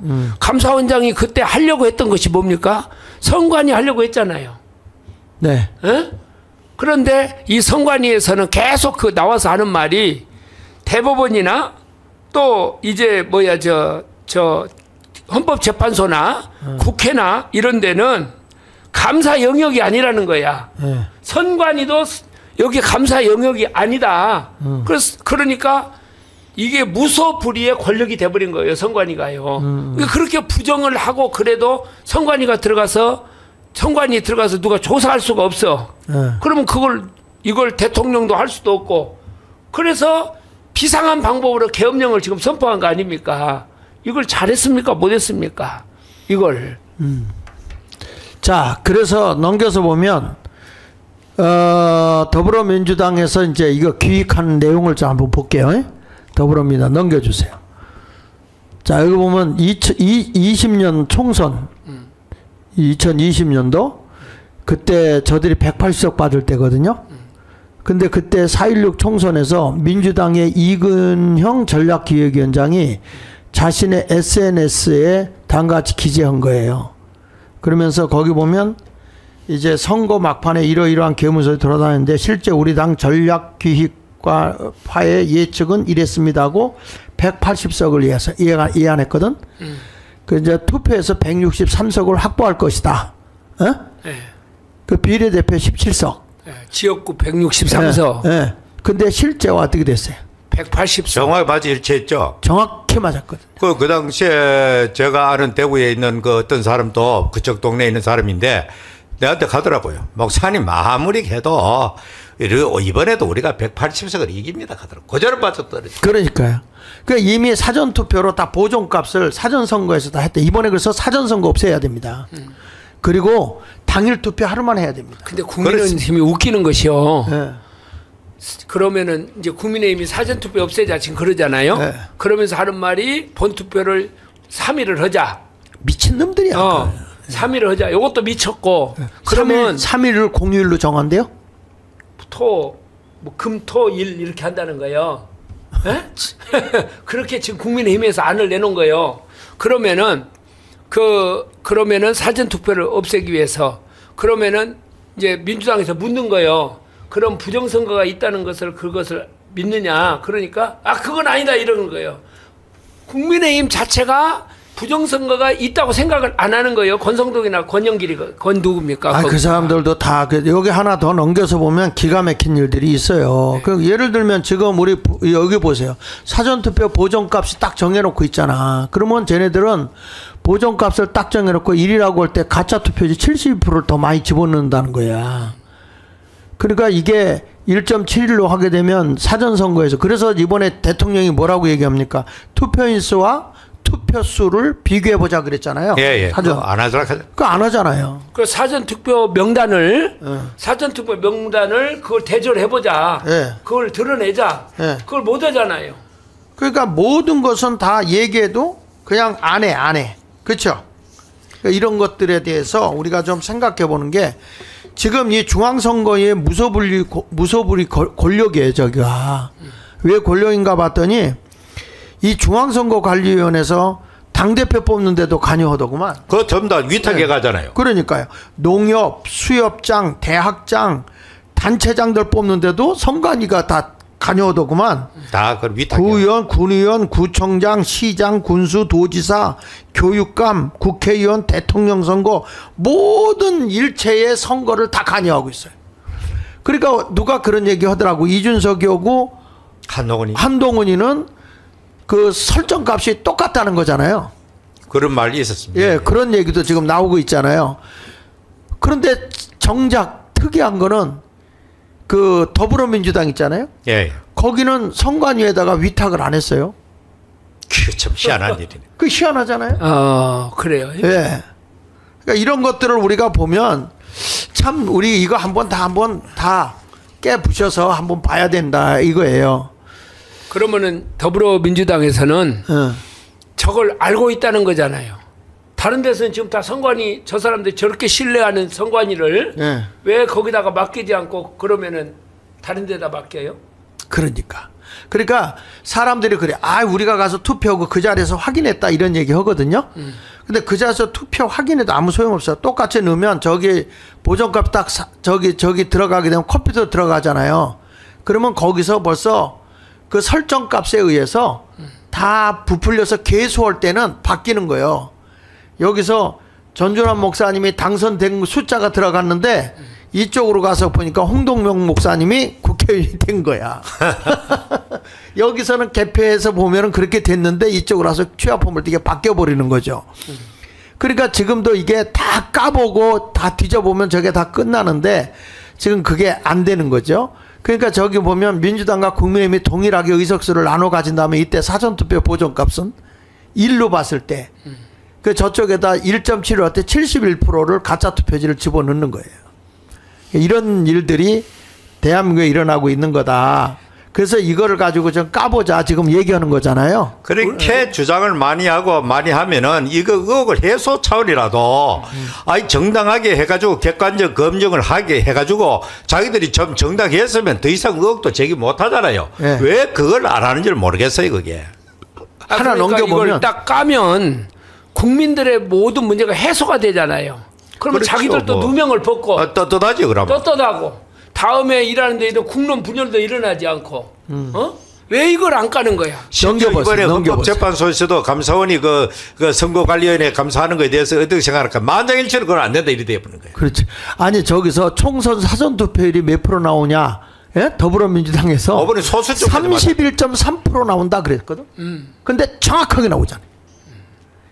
이런 일도 있어요? 도사가 있어, 도사가. 7일 전에 사전투표를 딱 발표했다고. 7일 전에. 그러면 이쪽에서 나는 그렇게 생각하는 더불어민주당이 명령을 내리는 거라고 봐요. 해커들에게 저거 프로그램 짜는 사람들한테 다 얘기할 때 이번에 31.3% 우리가 이깁니다. 그럼 그렇게 짜는 거지. 참 기가 막힌 일이 벌어진데도 제일 멍청한 국민의힘 저 개새끼들이 말이야. 또 이 개짜가 나와버려. 안 하려고 했는데 오늘은 정말로 진짜. 네? 그래서 이번에 윤석열 대통령이 사전선거에 그 투표수하고 투표인 수를 비교해보자 하는데 그것도 안 하잖아요. 일개 대통령이 얘기해도 여긴 가족들이 다 카르텔을 형성하고 있어서 아니 여기를 왜 우리가 간섭 너희들 지도를 받느냐 우리 안 받는다. 아니 이러면. 파주 같은데 네. 저기 인구수보다도 투표수가 더 많이 나왔잖아요. 예. 그러면은 이건 얼마나 큰 일입니까? 나이가 말이야 160 몇 살? 이런 사람들이 다 투표를 했는데 그러면은 그 조사해서 이런 것은 이렇게 돼서 뭐가 잘못되다 이렇게 발표를 해야 될 거 아니에요. 맞아요. 그런데 이건 뭐 당락에 예측에 무슨 상관이 없기 때문에 이거 하지 않는다. 그러고 이 선관위 이것을 갖다가 헌재에서 대법원에서 그렇게 판결을 내려주지 않습니까? 네네. 그리고 이 선관위 이놈들은 전부 다 뭐라고 얘기를 합니까? 전부 가서 대법원에서 그렇게 판결 났다. 대법원에서 판결 났다. 그렇게 하면서 빠져나가 버리잖아요. 그러면 대법원에 그 사람들이 다 선관위 출신들 아닙니까? 대법관들이. 그러니까 이번에 하여튼 이번 부정선거는 반드시 밝혀야 되는데 조금 진도를 빨리 하겠습니다. 저기 나오네요. 네. 욕 안 하는 놈이 더 나쁜 놈이다. 중앙선거관리위원회 넘겨주세요. 여기 보면 서울 지역 총선할 때 그래프로 그려보면 사실 그렇습니다. 당일 투표 이기면 사전 투표도 이기고요. 네. 당일 투표 지면 사전 투표 지는 게 정상이에요. 그래서 이게 이렇게 같이 올라가요. 정상으로. 근데 부정선거가 들어가게 되면 이렇게 별개로 가버려요. 사전 선거를 이겨도 당일 투표에서 지고 당일 투표 이겨도 사전 투표에서 지고 이게 조작한 거거든. 이게 떨어져 있잖아요. 전 세계적인 현상이라고 그러잖아요. 네네. 사전 선거에서 이기면 거의가 다 예. 특별한 경우를 빼놓고는. 그런데 우리나라는 완전히 빌딩이 따로따로 지어지잖아요. 저기. 그게 이제 사전 투표 조작이라는 거죠. 그러니까. 예. 오른쪽 거는 저 조작이고 왼쪽 건 정상 저렇게 붙어야 되거든. 나중에 그래프를 보면 알지만. 그래서 넘겨서 보면 당일 투표에서 보면 이렇게 흩어져 있잖아요. 빨간 거 파란 거 균형 있게 가잖아요. 그렇죠? 네. 근데 사전 투표는 어떻게 해요? 경상도 일부만 남겨놓고 다 강남도 다 사전 투표는 다 이겨요. 이쪽 왼쪽이 저게 정상이에요. 예, 왼쪽이 당일 투표. 그러니까 당일이 정상이라고. 그러니까 저게. 모든 게 당일 투표가 저라면 사전 투표도 같이 나오거든요. 네. 다. 그런데 이게 완전히 사전 투표는 다 쟤네가 쓸어가고 당일 투표는 이렇게 또 가져가고 이렇게 되니까 이게 조작 없이는 불가능한 일이라는 거예요. 넘겨서 보십시다. 이게 투표율도 아까 말한 31.3% 정확하게 맞춘 얘기를. 예?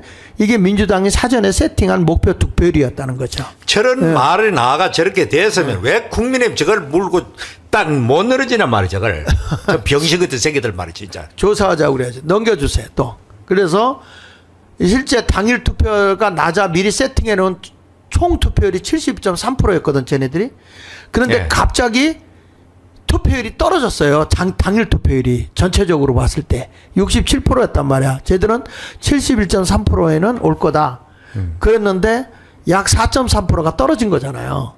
그러니까 이거를 맞춰야 될 거 아니야 선관위가. 그래가지고 실시간에 막 조정을 하는데 넘겨서 보시면요. 갑자기 당일 투표자 수가 9,653 저게 1시 12분 58초 오후에 965만.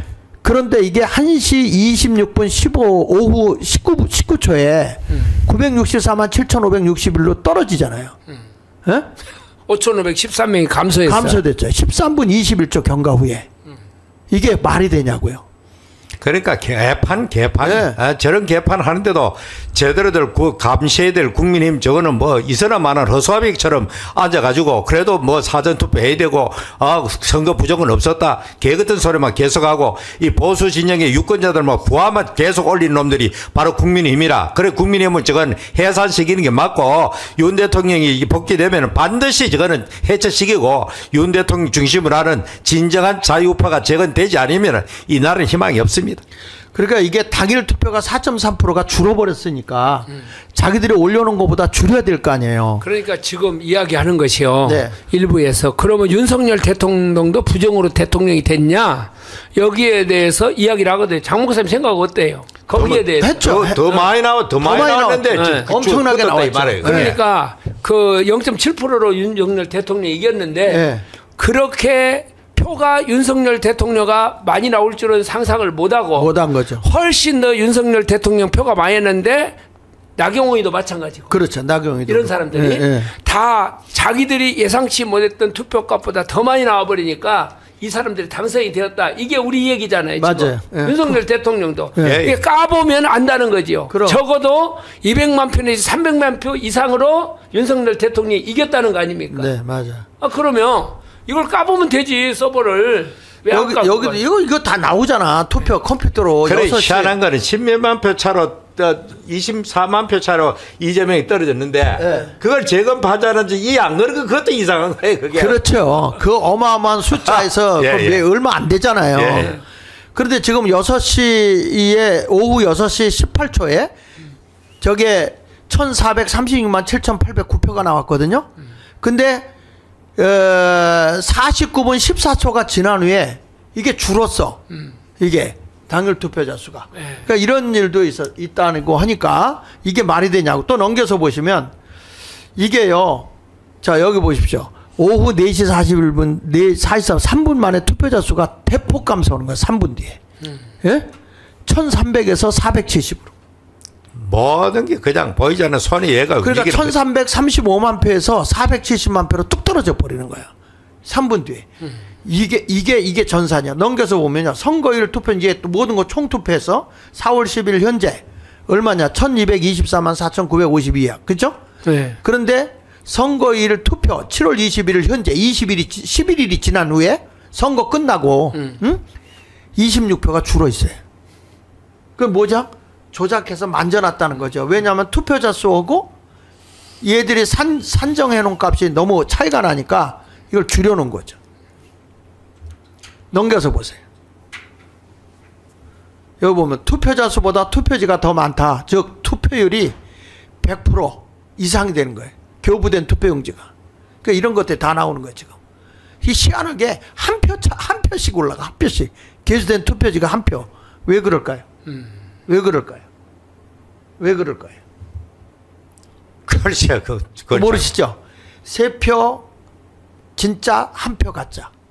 3표 가짜, 1표 가짜. 이걸 계산해서 쫙 넣었는데 이게 오바된 거야. 예. 예.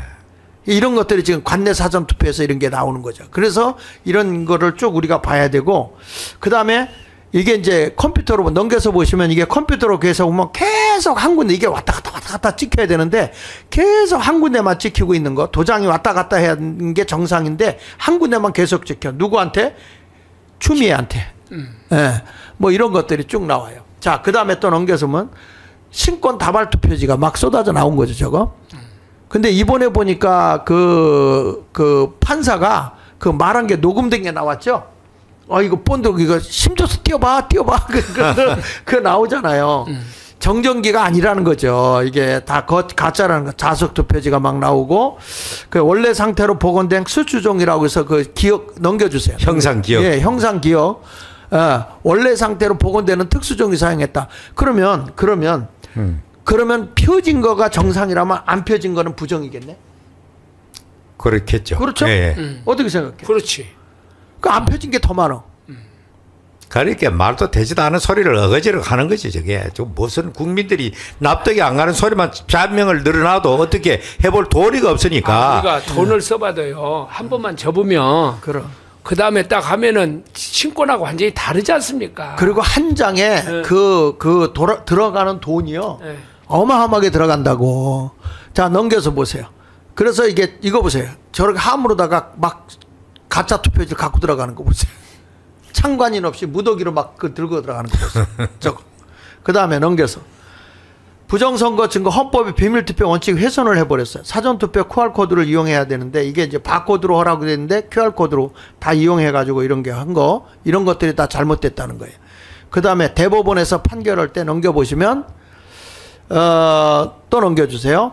부정선거 소송이 대부분인데 다 기각이에요. 기각. 여기 보면 2020년 총련 139건 소송 중 극소수만 재검해보고 다 기각기각인데 그 민경욱이 했을 때 이거는 당락에 좀 영향이 없다. 그래가지고 무소를 시키는 거야. 아니 한 장이 더 나와도 네. 이거 문제가 되는 거 아닙니까? 당연히 그렇죠, 그 뭐. 그 한 장만 거기다 더 넣게 많이 몰아넣어서 그 차이가 난 거지. 홍준표가 뭐라고 하냐면 네. 자기가 동대문에서 나왔을 때 재검표를 해봤는데 별 차이가 없더라. 그 부정선거가 없다. 아니 그때가 언제입니까 지금? 홍준표가 저 동대문 나올 때가 언제예요? 그때가. 자, 자유우파 소위 보수당인 국민의힘 당신들이 그러면 영원히 당신들은 대통령도 안 되고 영원히 앞으로는 절대 다수당이 될 가능이 제로라, 제로. 지금 현재 그 상태로 가면. 다음에 넘겨보세요. 넘겨보면 이게 도장, 재검표 확인은 가짜 투표지. 여기 다 나와 있어요. 이중 인쇄돼 있고 도장을 찍을 때 저거 보세요. 그냥 이렇게 뭉겨버렸죠. 없죠. 그 신권 다발 투표지, 인쇄 불량 투표지, 쏠림 투표지, 사라진 투표 관리관 도장. 없어. 도장도 안 찍어서. 저게 개표가 되는 거. 말이 됩니까? 그 말이 안 되는 게 뭐 한두 가지가 아닌데도 불구하고 현재 법조 카르텔이 해가지고 뭐 아무리 해도 이건 뭐 받아들이지도 않고 대법원에서 전부 다 기각 판결해버리고 이래 하니까 참 천불 나는 거지, 하루하루가. 재밌는 게 하나 있는데 넘겨보세요. 대법관들 3명 넘겨주세요. 여기 보면 대법관에서 부정선거 소송 기각했거든. 기각 내용을 보면 대법관 부정선거 알고 있어요. 쟤들은 알고 있지. 양심이 다 허져. 근데 그 해결한 소송 기각사유 한번 좀 읽어보실래요? 원고 민경욱은 누가 어떻게 부정선거를 저질렀는지 밝히지 못했고 이걸 어떻게 지가 밝힙니까, 자기가? 얘들이 조사를 해야 되는데 어떤 범죄자도 저렇게 명백한 증거를 남기지 않았을 것이기 때문에 부정선거가 아니다. 저게 그 얼마나 이렇게 명백한 증거를 남기지 너무나도 명백한 거기 때문에 이런 게 어떻게 부정선거가 될 수 있느냐는 거예요. 그렇죠. 그건 말도 되도 않은 그런 참. 이 판결문이 이래요. 판결이 지금 우리나라 이 대법관들의 판결이 이 정도면 끝난 거 아니에요? 어떻게 생각해, 전 목사님? 저게 전부 다 거기가 다 이제 특정한 단체, 우리법 연구회 사람들이 저런 것을 주로 많이 하지 않습니까? 그런 거 하는 걸 보면은 야, 정광 목사님 늘 이야기하는데 대한민국 끝났다. 이게 그냥 하는 말이 아니고 이거 대한민국은 정말 끝난 거예요. 끝난 거. 이걸 보면. 그러니까 우리가 부정선거 이거를 확실하게 짚고 넘어가고 정리하지 아니하면 우리나라는 공산화 가는 길을 막을 수 없습니다. 맞아요. 선거를 통해서 공산화 가는 겁니다. 선거를 통해서. 지금 베네수엘라도 어느 날 저리 된 게 아니고 선거를 통해서 저런 불의한 정권을 계속 만들어가고 부정선거를 통해 그렇게 하니까 나라가 폭망한 겁니다. 지금. 그러니까 지금 저 대법원이나 대법관이나 저기 선거관리위원회 이런 데를 굉장히 우리가 높이 받지 않습니까? 저 사람들이 하는 것은 정말 부정이 없을 것이다 이렇게 생각했는데 이번에 싹 드러난 거야. 어떻게 저런 놈들이 저 헌법재판관을 하고 대법관을 할 수 있는가? 이것에 대해서 국민들이 지금 분노하고 있지 않습니까? 그 문재인이가 다 꽂은 거지. 자, 넘겨서 보세요. 시간이 없으니까. 자, 이렇게 보세요. 여기 보면 위원들, 중앙선거관리위원장 노태악부터 시작해서 역사에 여러분 큰 심판을 받습니다. 아니, 지금 보니까 그 최재형 목사라는 분 있지, 북한에 갔다 와서 그 양반이 아주 급성 혈압암? 그래가지고 그 위기에 처했다고 그러더구만. 그러니까 진리 안에 서야지 불의한 자에 서면 하나님의 심판이 있다니까. 그 사람이요. 내가 보니까 우리 옆에 강동구에서 그 전도사를 하다가 부목사 하다가 참 그 복잡하더만요. 그 사람이. 그래 거기서 1년 반인가 있다가 저기 어디야 저 미국으로 갔더라고요. 교회에서 참 그 내가 그 보고 야 그래가지고 미국 가가지고 목회를 했습니까 그 사람이 이북에 포석돼가지고 그런데 이런 사람들이 목사라는 이름 타이틀을 걸고 야 그런데도 목사들이 이걸 못 깨달아요. 자 넘겨주세요. 쭉쭉 넘기겠습니다. 이제 시간이 없어요. 쭉쭉 넘겨주세요. 국민의힘 언론 수사기관 등 이제 다 침묵하고 있는 거 이 국민의힘이 언론들 이거 다 병들었어요. 그 부정선거는 국가안보에 중대한 침해 행위잖아요. 이번에 중국의 선거 개입, 북한의 끊임없는 해킹 도발 이거 다 북한의 선거 양정철이 거기서 공산당 단계협약만 했잖아요. 이게 무슨 얘기냐면 이게 단계협약이라는 게 여기서 단교의 교장으로 했던 사람이 누구야? 시오핑하고 샤오핑 누구야? 저기 후진타오하고 시진평 이 두 사람이 했고 우리가 여기서 단결하는 게 공산당 우리가 할 테니 우리가 대한민국이 이제는 당신의 속국이 됩니다. 자치구가 됩니다. 그러니 우리에게 영원히 정권을 잡을 수 있도록 간섭해 주세요. 이런 의미가 아니었는가 이렇게 생각을 하는 거예요. 다음에 넘겨서 보시고 우리 걸로 넘어가겠습니다. 이건 이제 다 우리가 시간이 내가 엄청나게 찾아놨는데 또 넘겨주세요. 쭉쭉 사전투표 조작 넘겨주세요. 자 이건 지금 다 이게 공개된 겁니다. 이럴 사람이 50여 명 국회의원 명단을 공개했어요. 신문에다가 가짜다. 그래도 고발 안 하잖아요. 저게 참 기이한 일이죠. 그렇죠. 저런 불명예를 안고 고소 안 한다는 거 참 상식을 초월한 일입니다. 부정선거인데. 다음에 넘겨주세요. 나는 추미애가 고소 안 하는 거 보면 너무 희한해. 넘겨주세요. 자 사전투표 본투표 특별 비교한 겁니다. 자 넘겨주세요. 이게 보면 저게 정상이야. 위에 게 저게 20대 저게 정상인데 넘겨주세요. 그럼 이렇게 지금도 저게 차이가 많이 나. 사전투표는 넘겨주세요. 여기서 저 X자가 생기잖아요. 그러면 오른쪽이 올라가면 왼쪽도 올라가야 돼. 사전투표도. 근데 이게 지금 잘못됐다는 거예요. 넘겨주세요. 저 보세요. 이게 20대는 저렇거든. 올라갔을 땐 왼쪽도 올라가죠. 떨어져서 졌을 땐 여기 밑에도 지지요. 사전투표도 똑같이. 이게 정비례거든. 정비례. 넘겨보세요. 근데 이렇게 보세요. 당일투표 이겼는데 사전투표는 졌어. 이런 것들이 있어요. 넘겨주세요. 22대 보십시오. 이거 보면 완벽하게 이게 경기 한안갑이거든. 한 군데만 졌거든. 한 군데. 당일투표. 한 군데만 졌는데 사전투표는 다. 그래. 이용희가 이겼거든.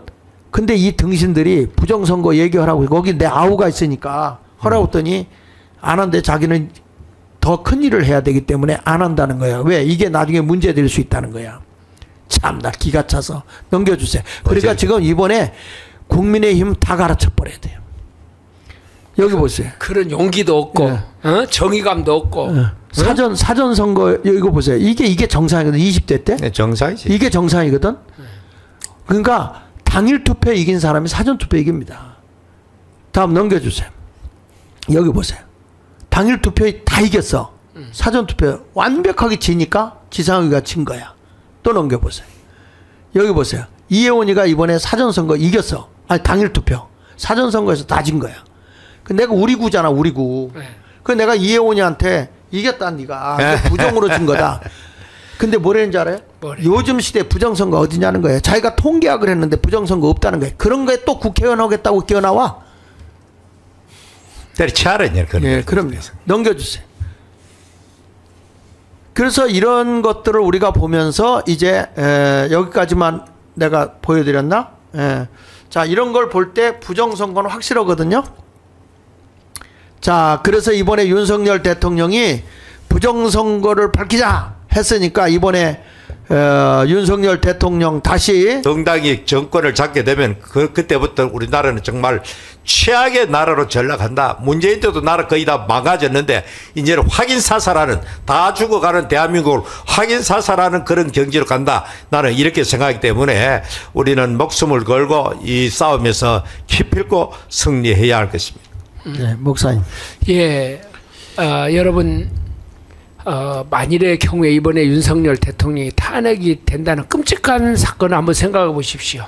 그리고 이재명 세상이 된다고 가정을 하면 모든 것을 장악을 했는데 이제 아마 조작을 하든지 뭘 하든지 해서 250석 이상을 가져갈 겁니다.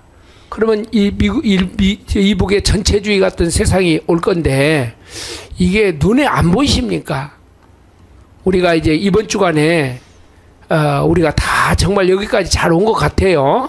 잘 온 것 같은데 마지막 다 힘을 쓰고 우리가 기도도 할 뿐만 아니라 몸으로 같이 헌재에도 같이 동참하고 또 이번 토요일날 또 모일 거 아닙니까 우리가? 네. 그러니까 토요일날 모일 때는 아마 축제로 모이든지 저항권으로 모이든지 둘 중에 하나로 모일 것 같아요. 그렇게 하니까 국민 여러분들께서 정말 대한민국을 지금까지도 사랑해 주시고 그렇게 하셨는데 힘을 합쳐서 우리 정광훈 목사님을 위해서 기도 많이 해주시고 그리고 이렇게 윤석열 대통령을 위해서 또 기도 많이 해주시고 그렇게 해주시기를 부탁합니다. 장학일 목사님 오늘 참 준비를 많이 하셔가지고 이렇게 하셨는데 우리 장학일 TV도 좀 많이 구독해 주시기를 바랍니다. 우리 장학일 목사님 때문에 우리는 그냥 무임승차하는 거죠. 정말 이 수고 뭐 자료를 만들기까지 그 과정은 우리 죽었다 깨어나도 저런 일을 못 하겠어요. 요거 올려줘봐요. 나도 한번 그 만이 되면 나도 좀 현장 좀 해보게. 나는 요즘 많이 올라오던데 보니까 별로 안 올라요. 저는 이제 그 뭐냐면 교육용이니까 교육용.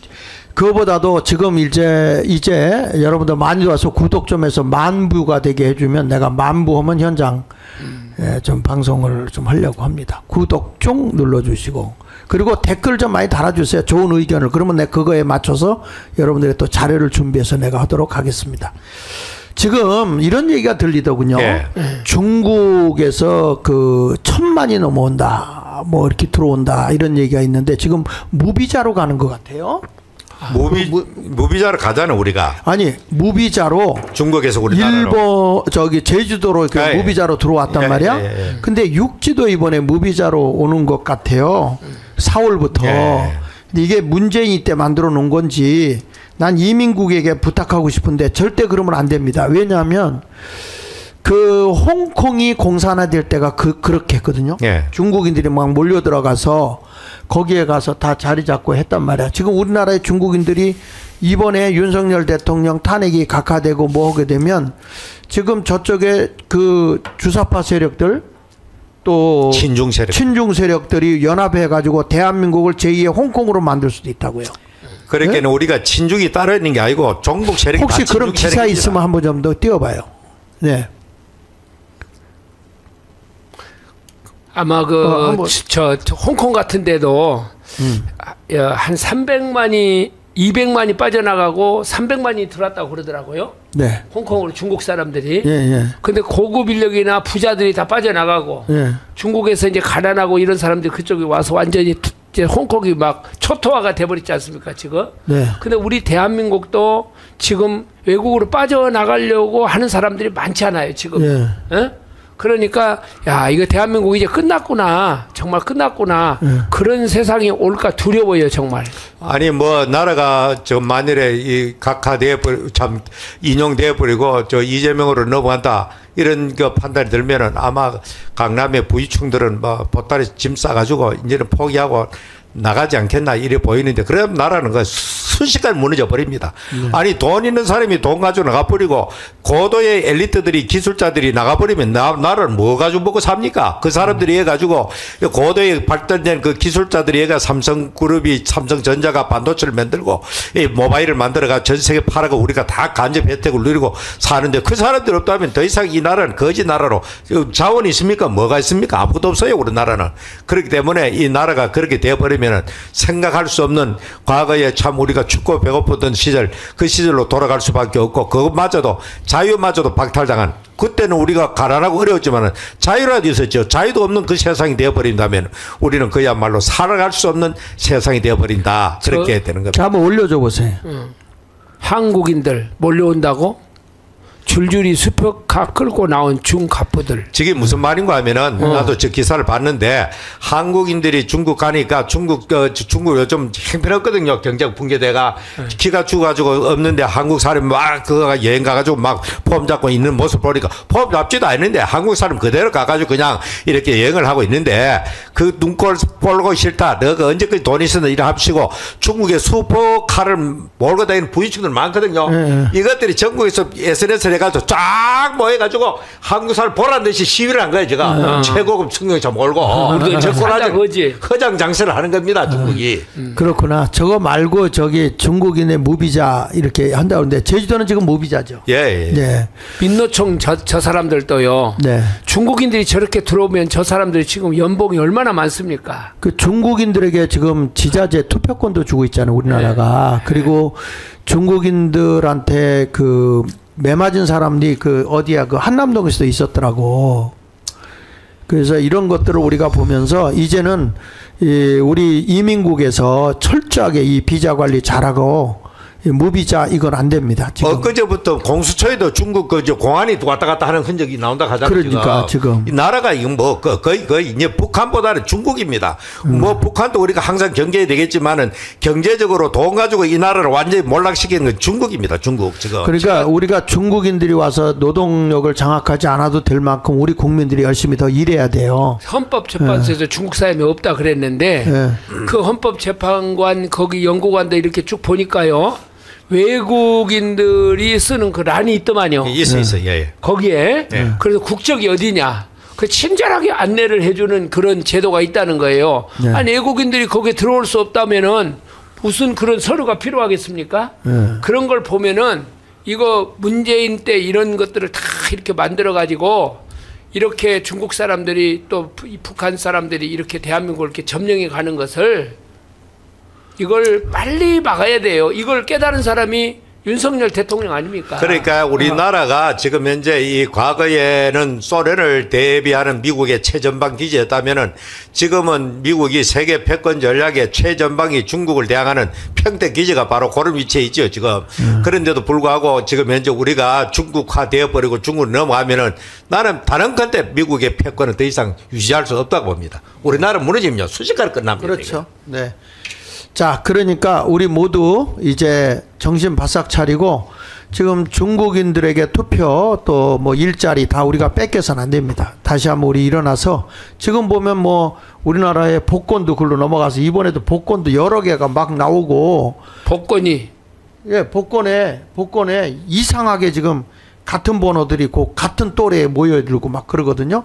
근데 그 복권이 우리나라 게 아니에요. 중국이 우리 걸 가져갔어요. 지금 중국이 경제가 붕괴되면서 대졸 그 미취업자들과 일반 실업자들이 대규모로 나오거든요. 이 사람들이 우리나라에 어떤 수로서도 오고 싶어 해가지고 우리나라를 약속의 땅처럼 생각한다는 거야. 그리고 와가지고는 그냥 아주 저임금 노동부터 시작해가지고 각계각층에 들어버리면 이 나라는 앞으로 희망이 없습니다. 그럼요, 끝나요. 우리가 힘써서 해야 되고 지금 이제 제가 동남아도 돌아다녀 보니까 중국에 이미 다 먹혔어요.